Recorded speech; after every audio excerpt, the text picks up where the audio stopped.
Hoje eu tô aqui com a Cacilda Velasco, que está lançando seu livro Respiração com Enfoque Psicomotor.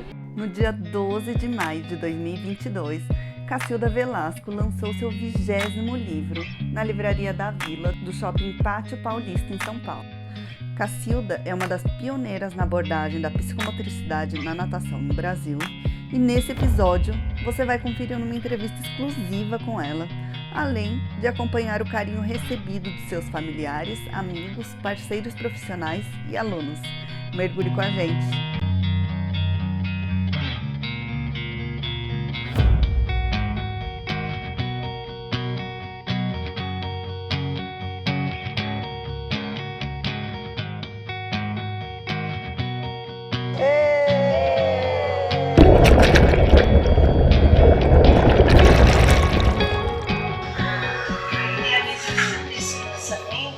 Era bem simbólico. Eu queria ter a oportunidade de deixar o livro público e não simplesmente para só psicomotricistas, ou só educadores físicos, ou só um terapeuta, porque ele tem um conteúdo que fala da vida humana. Na verdade, o conteúdo dele diz respeito àquilo que a gente tem de automático. Nós respiramos de uma maneira automática. E eu tentei trazer aqui a importância de levar esse processo para conscientização dele. Nós precisamos pensar nesse respirar. A gente tem que tomar partido de que não é só uma limitação biológica o processo respiratório. Ele faz parte de uma consciência corporal, de uma memória celular. E isso traz muito benefício para a nossa saúde. Não só no sentido da oxigenação, mas principalmente porque a respiração está muito relacionada à emoção. Basta a gente pensar quando está com medo, como fica o processo respiratório, quando está muito cansado, como fica o processo respiratório. Então, nesses estudos todos que a gente fez, a gente concluiu de que a psicomotricidade tem muito a ver com tudo isso. A respiração vem ser para mim a base do tripé psicomotor, e as experiências que nós temos de muitos anos de trabalho com a psicomotricidade me fez eu tentar colocar num livro aquilo que eu acredito ser a verdade em relação a isso. Então veja, é ciência, mas é também interesse de cada um. A gente tentou colocar dentro do livro muito do pensamento oriental, porque o Oriente ele tem um outro olhar, né, para o processo ventilatório, para o processo respiratório. E eu acho que eu me sinto um pouquinho presenteada por muitas pessoas que já leram, me mandarem assim até áudio. O Dr. Wagner, que ainda não chegou e que logo vai chegar, ele me mandou um áudio lindo dizendo o quanto ele mudou o comportamento dele em relação à respiração. Então, muito obrigada por estarem aqui, por prestigiarem, né? E a gente tem até um exemplo aqui da Marta, que ela se viu beneficiada com esses nossos ensinamentos. Na verdade, foi durante a pandemia que nós não paramos de trabalhar. A Cássia é a pessoa que me representa junto aos idosos, que levou todo o trabalho que eu construí com idosos. Hoje está sendo praticado pela Cássia, é minha sucessora oficial. E eu fiquei muito emocionada quando, num determinado momento, ela me conta o quanto ter ensinado os idosos a ter consciência do processo respiratório fez a diferença numa determinada noite, num determinado dia da pandemia, na vida da Marta. Primeiro, obrigada. A Marta é uma querida. Primeiro, parabéns. Está conosco há muitos anos no grupo de idosos. É uma figurinista oficial nossa em todas as festividades. E eu acho que o depoimento da Marta, ele ilustra o que eu tentei registrar aqui no livro. Bom, na verdade teve 2 episódios. Primeiro, boa noite, né, para todos. Teve 2 episódios. Esse que a Cacilda agora está falando foi no momento que eu tive um refluxo muito forte. E eu só consigo contar isso desta forma hoje, porque depois do ocorrido é que eu fui entender o que foi que aconteceu. Mas foi um refluxo muito forte. ácidos do estômago subiram pelo esôfago e eu desconhecia esse processo maravilhoso do corpo, que o bronco tampa a passagem quando alguma coisa agressiva está por ali. E com isso fecha a respiração, né? Só fui entender tudo isso depois. O que eu me lembrei na hora, às 3 horas da manhã, que eu acordei sem respirar, eu acordei, não estava respirando, falei, e agora, o que eu faço, né? Pensei que falar não conseguia. Eu só lembrei do celular do meu lado, falei, vou chamar 192, e seja lá o que Deus quiser, arrombo a porta, né? Alguma coisa vai acontecer. Eu não estava sozinha em casa, mas não tinha como chamar ninguém. E aí eu me lembrei, né? Bota a coluna reta, me sentei, coloquei a coluna reta, me espichei até, né? E tentei forçar a respiração. Na terceira vez que eu tentei forçar, o brônquio abriu e eu consegui respirar. E graças a Deus, né? E aí eu entendi que o brônquio abriu por quê? Porque eu me coloquei com a coluna reta, o ácido desceu e aí ele abriu, simples assim. Foi assim no momento que o pânico realmente seria totalmente inútil, né? E o outro processo, se me permite, na outra ocasião, foi quando o meu irmão ficou muito doente, agora na pandemia, ele estava com coronavírus, né? Ele pegou o vírus, estava com Covid, e ele já tinha enfisema pulmonar, e aí a gente começou a fazer a medição disso. Então foi quando eu tive uma grande, assim, um espanto, né? Foi um espanto, porque eu falei, nossa, dá para medir o que ocorre. Também, eu não sabia que tem que medir, que tem que estar 98%, como é que chama? Saturação, que tem que estar em 98%, bota o oxímetro no dedo, tem que estar em 98%, que é o ideal. Como ele já tinha a enfisema, então 89% para ele era permitido, né? Era permitido por conta da enfisema. Só que ele começou a ter 75, 65, é muito baixo, isso já requer oxigênio. Então, com o oxímetro no dedo, a terapeuta, né, de pulmonar falava, respira, né, respira profundamente, igualzinho que elas fazem lá na aula de ginástica. Respira, conta, 1, 2, 3, 4, 5, 6, expira, 1, 2, 3, 4, 5, 6, né? Faz isso durante 4 minutos, incrível, o oxímetro no dedo, ele vai subindo, 65, 70, 75, chegava a 85, parava um pouquinho para descansar e começava a cair de novo. O pulmão estava muito comprometido, tanto que ele veio a falecer, infelizmente. Mas assim, essa medição para mim foi, nossa, uma surpresa e uma coisa assim, caramba, dá para medir. E a coisa realmente acontece. Dá para controlar, né? Dá para conduzir. E a coisa realmente acontece, né? Então, eu nunca vou esquecer isso. Traz sempre a respiração para a consciência, não deixa nunca no automático. Nunca. Traz para a consciência sempre. Imagina. Obrigada pelo convite. Tá? Então, essa é a grande mensagem, né? Que a gente tem que tirar essa respiração automatizada que nós praticamos e nem tomamos consciência. Eu não penso que eu respiro, eu simplesmente respiro. E trazendo para a consciência, você vai se sentir muito melhor, vai dar conta dos seus processos corporais, vai dar conta de relaxamento, vai dar conta de uma porção de coisa que a gente dispensa, a gente desconsidera, que é pelo processo ventilatório. Tá bom? Então, obrigada, pessoal. Estou muito feliz por vocês aqui.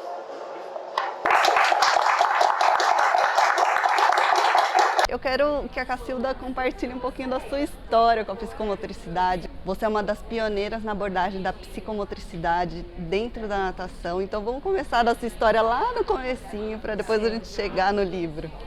Bom, o meu trabalho com a psicomotricidade, ele não veio junto com a natação. Na verdade, eu conheci a psicomotricidade por conta do meu filho mais velho, que teve uma problemática na escola, com 4 aninhos, numa escola tradicional. Era exigido a alfabetização e ele apresentou problemas psicomotores. Foi quando a primeira vez que eu ouvi a palavra psicomotricidade. E fui atrás, descobri o que era e na clínica que esse meu filho fez o tratamento, que foi muito rápido, eu tinha cursos, eu resolvi fazer o curso lá, que é o GAI, e a partir de então eu entrei no mundo maravilhoso dessa ciência, que para mim é realmente uma ciência que mudou a minha vida pessoal e me deu um caminho profissional que eu acredito ter sido, se eu voltasse atrás, eu faria tudo igualzinho. E aí, como eu construí essa ciência na minha relação profissional? Eu era professora de português e francês, dava aula no estado, num ambiente em que eu não me sentia realizada, porque a escola, além de ter sido uma escola muito carente na ocasião, era uma escola de total insegurança para professor, para aluno. E eu vivi toda a mazela do sistema educacional que a gente perpetua até hoje. E resolvi sair da educação, abandonei realmente tudo, desisti e entrei a fundo no trabalho psicomotor. Só que eu queria trabalhar com psicomotricidade em água, e eu não sei te explicar por quê, mas quando eu conheci na França a psicomotricidade dentro de água, aquilo me encantou muito.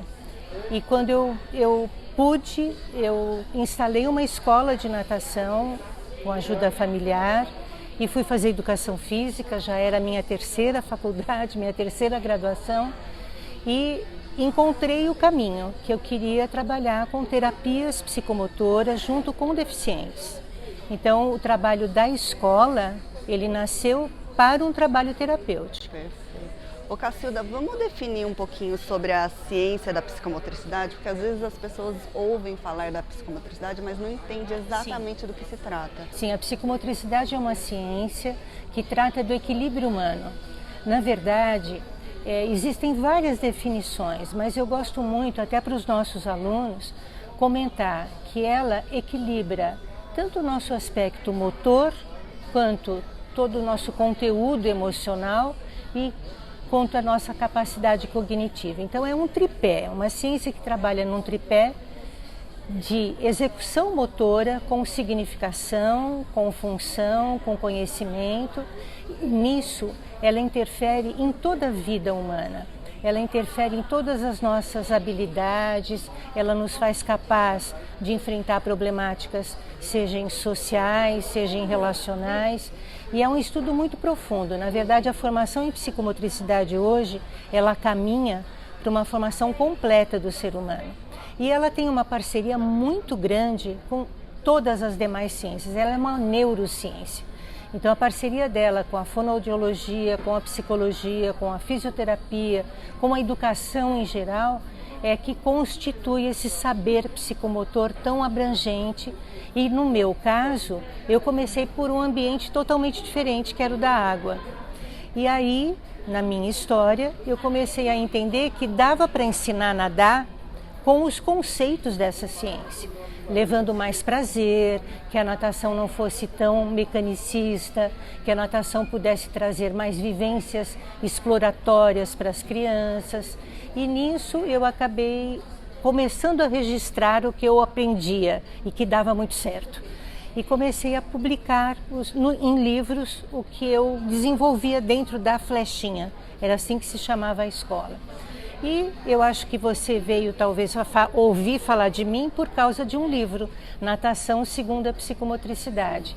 Ele foi realmente um marco na educação física, na área da natação, porque ele trouxe a psicomotricidade para a aprendizagem, pelo processo pedagógico, e eu estou muito feliz hoje que está muita gente trabalhando no processo terapêutico aquático através da psicomotricidade. Quer dizer, teve muita gente que acreditou em mim e que seguiu e que está praticando isso. Aí o meu percurso dentro dessa escola, como eu trabalhava muito com o deficiente, eu vi o sofrimento familiar das mães tendo que ir em diferentes locais e fazer diferentes terapias. Então, dentro dessa escola, nós montamos uma clínica interdisciplinar, onde nós tínhamos profissionais de diferentes áreas e o deficiente podia ser atendido dentro desta clínica num único local. A mãe não precisava se deslocar para diferentes locais. E essa clínica Com o tempo, nós percebemos, porque nós estávamos localizados no bairro do Ipiranga, Sacomã, próximo da maior favela de São Paulo, que é o Heliópolis. E a nossa população é muito carente financeiramente. Nós descobrimos que, enquanto empresa, enquanto clínica, nós não iríamos sobreviver, porque as mães não podiam pagar. E nós tínhamos que pagar o profissional para poder trabalhar nessa clínica.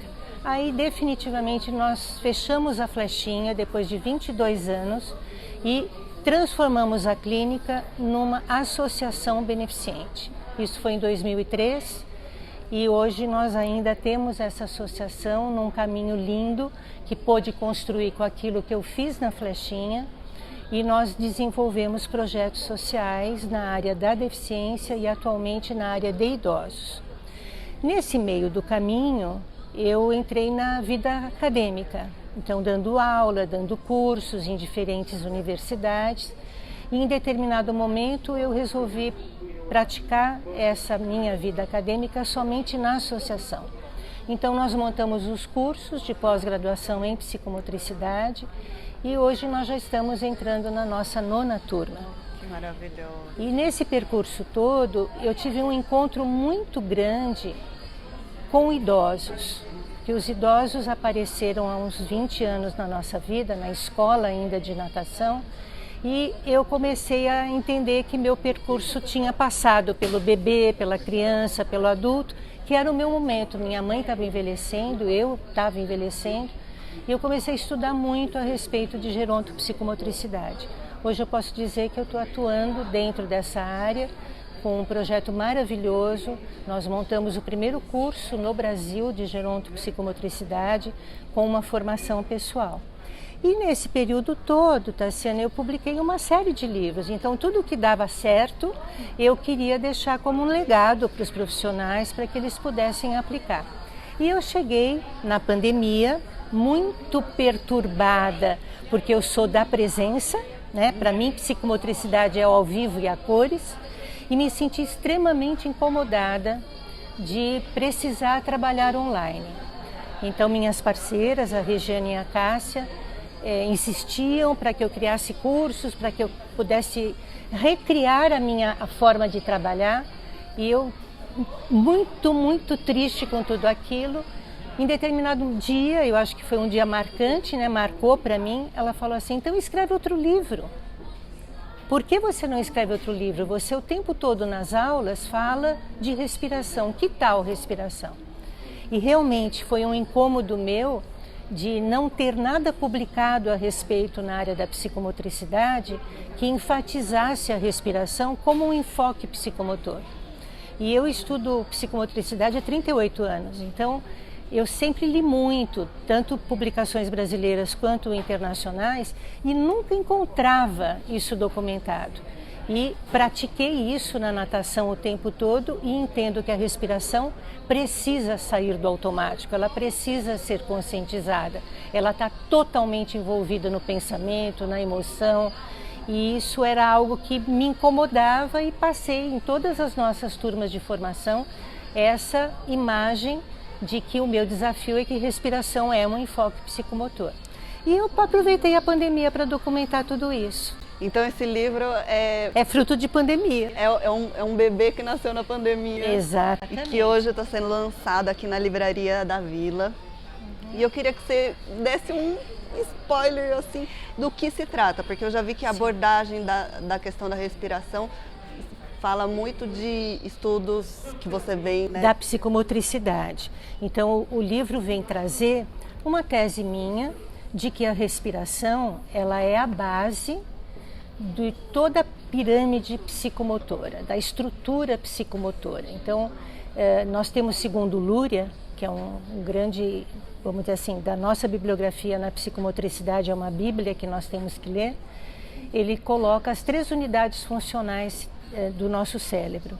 E ele coloca como primeira unidade funcional a tonicidade. Depois da tonicidade, a equilibração, a lateralização, a noção de corpo, a estruturação espaço-temporal, a praxia global e a praxia fina. Para mim, a respiração está antes da tonicidade. porque ela vem do tronco encefálico, ela vem de um sistema biológico nosso, através da respiração que nós nos nutrimos de oxigênio. E sem a respiração não dá para trabalhar motoricidade, não dá para trabalhar nenhum dos outros enfoques. Ele está envolvido em todos os enfoques psicomotores. Então eu apresento no livro uma série de capítulos mostrando o quanto a respiração precisa sair do automático, precisa ser aprendida, precisa ser conscientizada. E aí eu vou me reverenciar a você, porque o Oriente tem muito a nos ensinar. O Oriente valoriza a respiração de uma forma onipotente. E eu aprendi muito estudando muito de terapias orientais, de o valor da respiração não está só no fato de uma ventilação corporal. Ele vai além. Então eu coloco alguns capítulos voltados a esse estudo do Oriente. Eu coloco aquela história que nós vivemos na Tailândia com as crianças que ficaram naquela caverna e que não conseguiam sair. E só por conta de que o mestre era um praticante de meditação que levou as crianças a respirarem profundamente, que eles conseguiram sobreviver por tantos dias ali. Então veja, eu tentei documentar de uma forma muito agradável algo didático, algo que é ciência.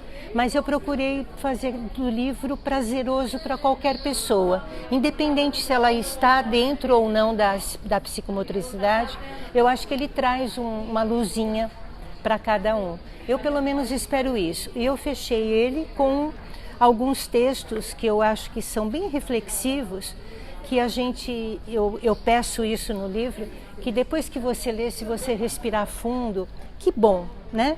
Que bom que esse texto me trouxe essa mensagem. Então eu associo a leitura ao prazer de viver. E eu fiz uma live até nessa semana que ele, um querido amigo, Poli, chamou de melodia respiratória. Gostei muito da expressão dele.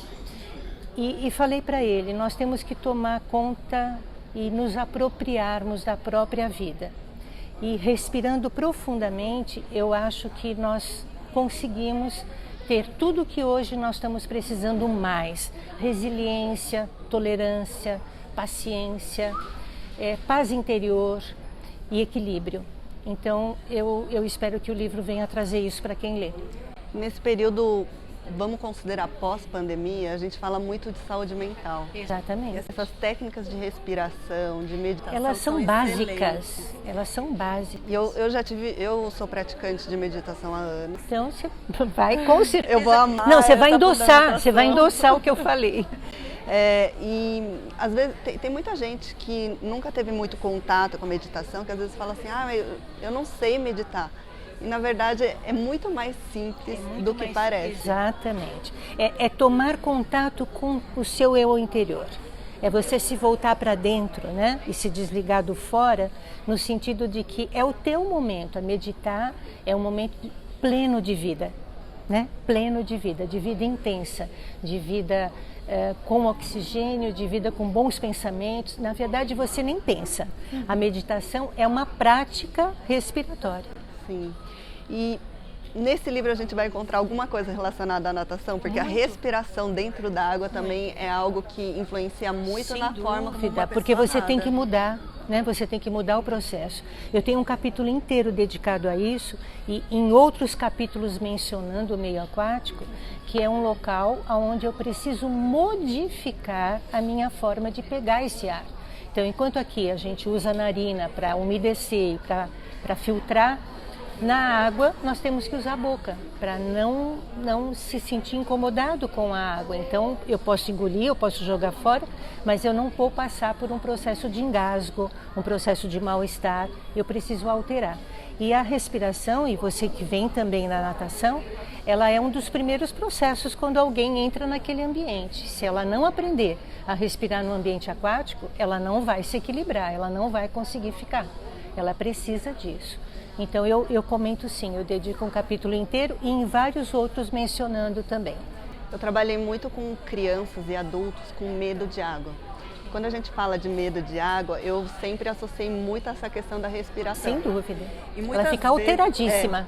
muitas vezes as primeiras aulas a pessoa não entendia muito porque tinha muito exercício de respiração, menos exercício de deslocamento. Exatamente. Porque eu precisava tranquilizar essa pessoa dentro da água para depois ela poder se deslocar. Olha, você acabou de dar a resposta que me fazem disso. Por que ela é valiosa? Porque você tem que tirar ela do automático, porque ela tem que ser consciente. Eu preciso me conscientizar que eu respiro, porque respiro é tão automático que eu não sei que eu respiro. Né? Eu nem percebo que eu respiro, eu simplesmente respiro. Então nós temos que tirar isso do automático, levar para um nível consciente para processar ela em diferentes ritmos, com diferentes intensidades. Então levar a respiração ao processo automático é saúde. Sim. Perdão, ao processo consciente é saúde. Ela não pode ficar no automático. E eu acho que, bom, para quem tem medo de água, para quem já é nadador experiente, para profissionais, esse livro é recomendado para todo mundo. Eu acho que ele não é dedicado a uma categoria profissional, ele é dedicado para o humano, né? O humano que respira. Ô Cacilda, e eu amei essa capa, eu achei de uma arte, para mim, eu sempre gostei muito de arte, é por isso que eu... Você reparou? Você reparou que ele é um pulmão? Ele é um pulmão num corpo e com o processo ventilatório acontecendo através do rosto dessa pessoa. Ele é uma obra, isto aqui é uma obra de arte do Douglas Galindo. É o pai de um querido, antigo paciente nosso, antigo funcionário nosso.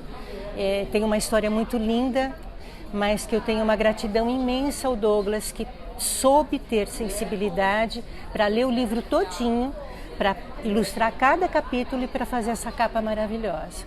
Logo nós vamos falar com o Douglas para poder registrar e entender como foi essa inspiração aí para criar essa capa do livro e todas as ilustrações. Obrigada, Tassiana, pelo carinho, minha linda. Você é uma pessoa muito, muito sensível, muito amigável e muito carinhosa, né, por estar aqui hoje conosco. Sabe que eu estava falando com a Sandra, eu falei assim, ai Sandra, eu sei que está muito em cima, mas eu queria tanto registrar esse lançamento da livro. Nossa, eu estou emocionada, muito obrigada. Eu acho que assim, a pandemia, ela nos trouxe muito o viver o momento, viver o agora. Só existe o presente. Eu estava longe, então eu sei o quanto isso dói. O estar longe, e aí foi meio em cima da hora, né? Não, nossa, foi por Deus, assim. Mas eu senti que eu precisava registrar esse momento, né? Porque eu acho que são momentos que a gente precisa eternizar. 20º livro da Cacilda Velasco, 20º. Ele é só mais um filhinho. Então, assim, eu não sei se você sabe, a Sandra... Eu comecei a trabalhar com natação para bebês, estou um pouco emocionada. Imagina, linda. Eu comecei a trabalhar com natação para bebês por um curso da Sandra no meu primeiro semestre de faculdade. Eu fui ex-atleta, então eu sabia que eu queria trabalhar com natação. Mas quando eu assisti o curso da Sandra falando sobre bebês, ela falava da questão da segurança, desenvolvimento, e dentro das fundamentações ela falava de Cacilda Velasco. Ela conheceu a psicomotricidade comigo. Sim. Você foi uma inspiração para ela e ela foi uma inspiração para mim. Olha como a gente tem responsabilidade, meu Deus do céu. Então eu sinto que esse cordão se estende. Obrigada. E acho que uma forma de agradecer a carreira que eu criei até hoje meu Deus, é registrando esses momentos, registrando esse livro, registrando todo o seu conhecimento, porque eu acho que você merece. Obrigada, meu Deus. E o que eu sou hoje... Estou emocionada. O que eu sou hoje tem a sua contribuição, sim, mesmo que a gente não se conhecesse, mesmo que de forma indireta você faz parte da minha história. Querida, eu fico muito feliz que a gente tenha inspirado, porque assim, as pessoas não podem copiar. As pessoas precisam se inspirar em pessoas que foram meio loucas, porque eu era muito acusada de muito idealista. Nossa, Cacilda, não, ela é muito idealista, sonhadora, isso não vai acontecer. E eu acreditava que ia acontecer. E eu não desisti. Então valeu a pena para ver uma pessoa como você aqui, tá vendo? Eu acho que você mudou a percepção do que todos os profissionais tinham da natação. Né? Uma natação muito mecanicista. O que nós queríamos era tirar o motor pelo motor. Sim. Não pode ser. A produção do movimento, ela precisa ser registrada por um sujeito, não por um corpo. É o sujeito que mora nesse corpo que faz o movimento. E não tem o certo ou errado, tem o seu jeito de ser, o seu jeito de fazer. Isso é muito importante. Não, e a gente interpreta um pouquinho do que você vai colocando em livros, mas mesmo assim, eu acho que é um prazer estar aqui, um prazer registrar tudo isso, e conte comigo também. Obrigada, eu te desejo ao infinito e além.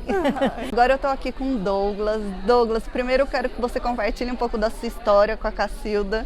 Douglas foi quem ilustrou a capa do livro, mas antes, eu acho que toda ilustração tem uma história por trás, então eu queria que você compartilhasse então um pouquinho dessa história. Na verdade é uma história de vida, né? Eu tenho um filho especial que fazia terapia com a Cacilda, depois a gente tentar várias outras coisas que não funcionaram, né? E a gente teve muito sucesso com isso, e a Cacilda em determinado momento pensou em colocá-lo, incluí-lo na capacidade laborativa, ou seja, no trabalho mesmo, treinou ele, e ele trabalhou com ela por 17 para 18 anos, né? E então a gente tem, desde as terapias quando ele era criança e depois dessa experiência de trabalho, uma vida que a gente construiu junto, né? Então sempre que eu posso contribuir com alguma coisa, eu gostaria de estar ajudando da maneira que eu posso. Como eu trabalho com isso, foi uma coisa meio natural da gente estar envolvido nesse projeto. E é um projeto interessante porque assim, ela tem uma visão muito particular, então a gente trocou muitos esboços, as coisas não foram assim de primeira que saíram, mas elas foram lapidadas no processo, né? Então a gente fez tanto a parte da capa quanto a parte das ilustrações do miolo num processo de lapidação, onde a gente tentou entender o que estava no livro, mas também o que estava na cabeça da dona Cacilda, e tentar transformar isso numa visão de uma imagem graficamente, né? Então a gente tem conseguido alguns retornos, alguns testemunhos aqui agora, dizendo que entenderam e gostaram do projeto visual também, né? Isso me deixa orgulhoso, me deixa também contente por ter participado e ajudado, contribuído num projeto que a dona Cacilda está. Com relação a uma palavra final, né? É assim, todas as coisas que a gente fez, a gente tem que entender que assim, eu não estou falando de a gente entrar num evento e sair desse evento com alguma coisa. Eu estou falando que todo dia, dia a dia, por mais de 30 anos, a gente esteve junto. E essa questão de caráter, de eficiência, de profissionalismo, é uma coisa que eu posso atestar da parte dela, fora o carinho, né, que a gente criou um com o outro, né, e principalmente com o Douglinhas, né, cumprimentou um monte de gente, está todo contente de estar aqui, né, e é um prazer muito grande. E no próximo episódio do podcast Você Tem Sede de Quê? Você vai ver a segunda parte do lançamento do livro Respiração, de Cacilda Velasco, com reflexões relacionadas à respiração na saúde e no desenvolvimento do ser humano. Entrevistas com os colaboradores do livro, Roseli Cordeiro e Wagner Tatsuya. E ainda, Sandra Rossi Madormo, Ana Paula Chacur e Karen Camargo compartilharam suas histórias com Cacilda e o quanto ela as inspirou na sua vida. Na próxima quinta-feira, no nosso canal do YouTube, Aquadictos. Te espero lá!